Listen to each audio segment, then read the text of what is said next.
हम इस सामने आए हैं 3 बार। यहाँ घूस लग रहा है कि नहीं? लगेगा घूस लग रहा है कि नहीं? पूरा घूस लग रहा है। पूरा कुछ ब्लॉक में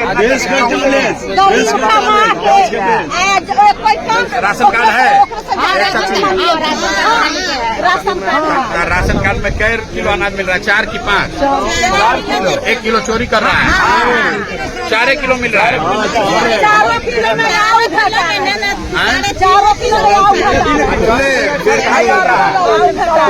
3.5 किलो।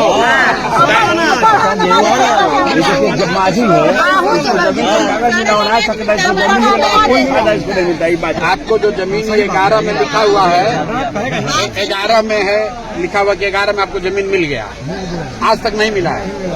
डीएम एसडीएम कुछ नहीं कर रहा है, बीडीओ सीओ कुछ नहीं। नीतीश बाबू जब आए तो आप काहे नहीं बोले? नहीं ना मिले सर, गाड़ी से निकल में लेकिन